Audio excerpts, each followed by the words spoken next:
Assalamualaikum warahmatullahi wabarakatuh. Halo, jumpa lagi dengan saya, Iwan Setiawan. Hari ini saya mendapatkan chat isinya pertanyaan tentang zakat mal. Isinya adalah, praktek zakat lapak disewakan itu bagaimana?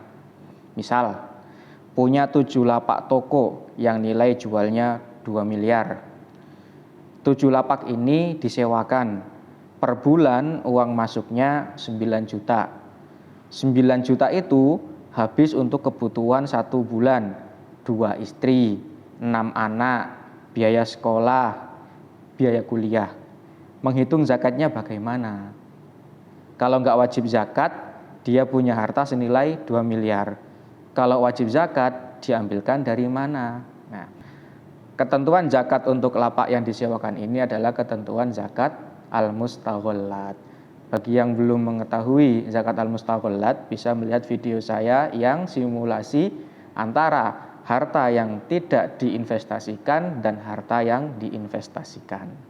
Bagaimana cara menghitung zakat yang ada dalam pertanyaan ini? Mari kita hitung pakai Excel.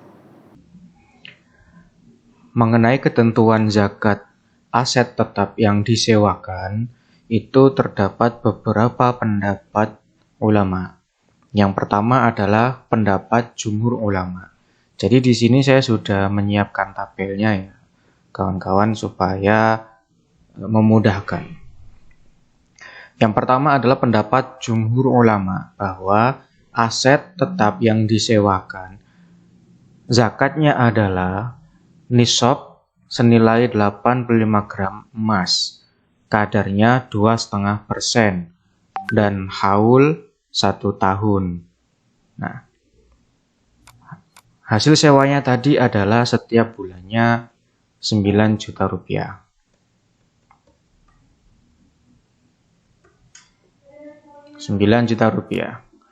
Dari Januari sampai Desember tahun 2021. Maka totalnya berapa? Totalnya di Desember tahun 2021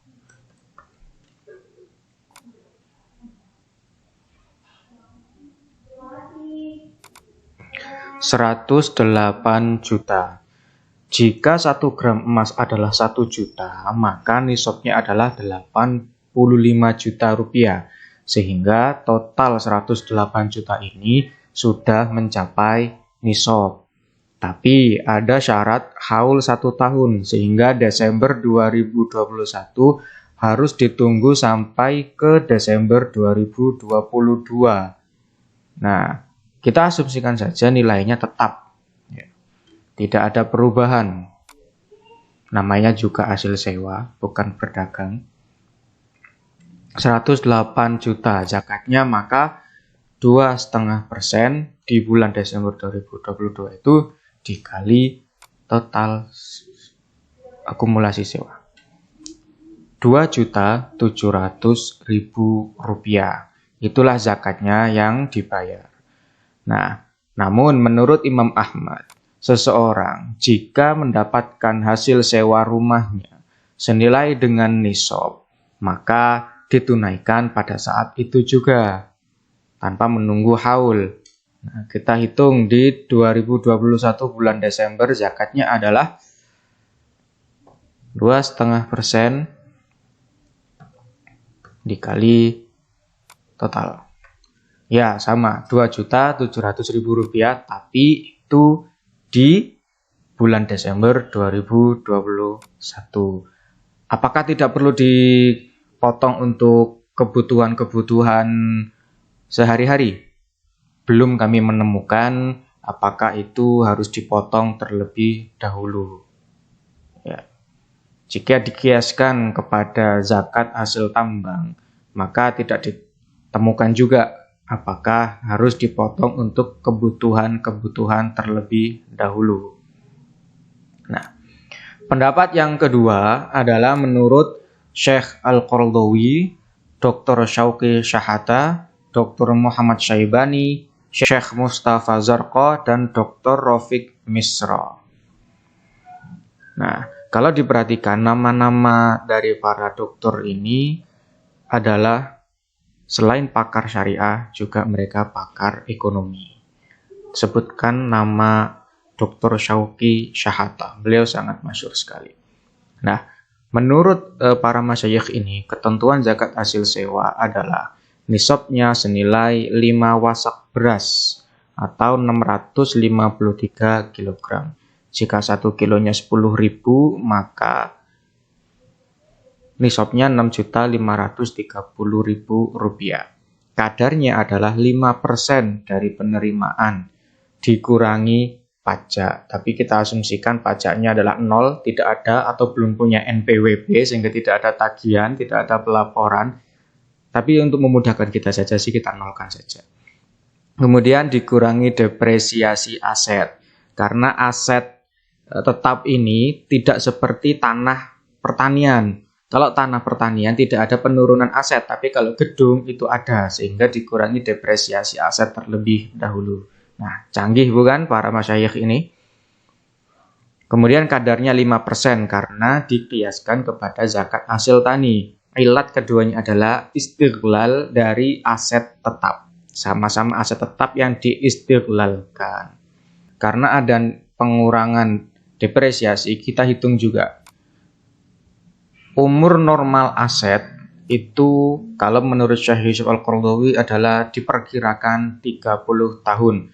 Sehingga nilai gedungnya atau nilai asetnya 2 miliar dibagi 30. Nah, angka keriting ya 66, 666, 667. Kemudian kalau per bulan berarti depresiasi per tahunnya dibagi 12 saja.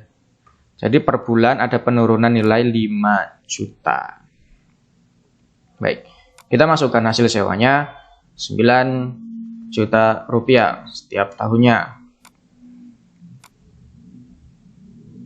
Nah, apakah tidak dikurangi untuk kebutuhan-kebutuhan terlebih dahulu?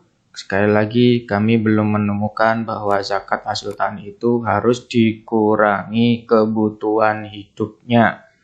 Nah, kalau dikurangi untuk perawatan, iya.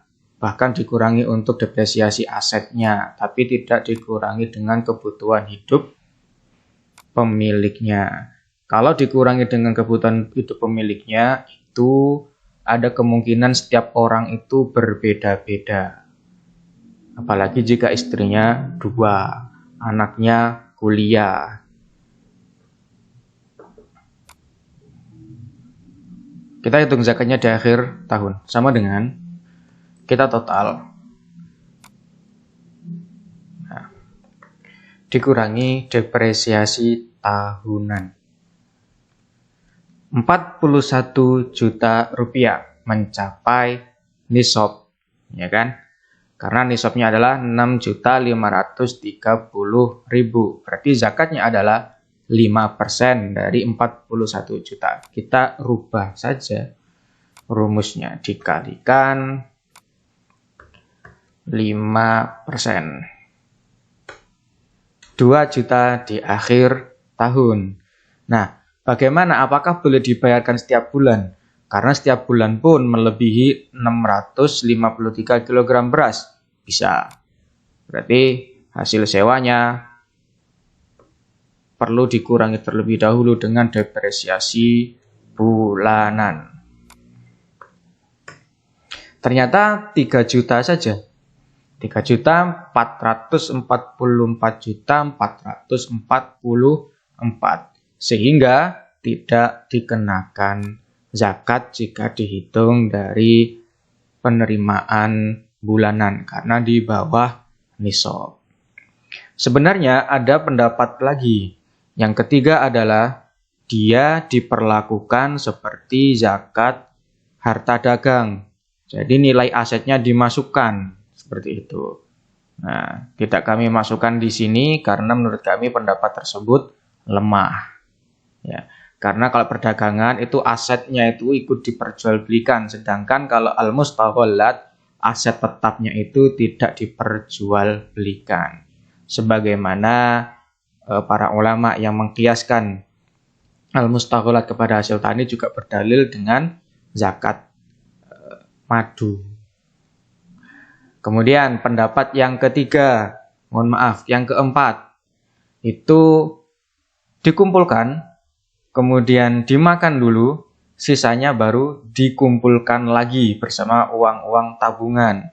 Ya, monggo silahkan. Namun jika kita mengingat hadis Nabi tentang zakat peternakan, itu terdapat hadis bahwasanya jangan kalian kumpulkan yang bukan milik kalian atau kalian pisah hewan-hewan kalian khasyatas sadaqah, takut terkena zakat.